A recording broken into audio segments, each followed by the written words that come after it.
మహా విజయం, మహాపతనం ఈ రెండు వైఎస్ఆర్ కాంగ్రెస్ పార్టీని వణికించినాయి. ఒకప్పుడు పార్టీ పెట్టిన నాడు ఆ తర్వాత జరిగిన ఉప ఎన్నికలన్నిట్లలో ఘన విజయం సాధిస్తూ చివరికి ప్రత్యర్థికి డిపాజిట్లు లేకుండా చేసినటువంటి సిచ్యుయేషన్.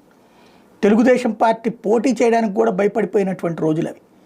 అలాంటి స్టేజీ నుంచి 2014 వచ్చేటప్పటికి ప్రతిపక్షానికి పరిమితం అవ్వాల్సి వచ్చింది. అవతల జట్టు కట్టడం వల్ల వైఎస్ఆర్ కాంగ్రెస్ పార్టీ కేవలం 1.5% ఓట్ల తేడాతో దాదాపు 50 సీట్ల తేడాతో దెబ్బ అయిపోయింది.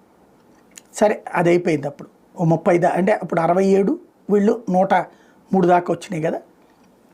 అది ఒక ఎత్తు అనుకుంటే, ఆ తర్వాత జరిగిన పరిణామాలు 2019లో ఘన విజయం, ఏకంగా 51% ఓట్లు, 151 సీట్లు. అంత ఘన విజయం తర్వాత ఒక్కసారి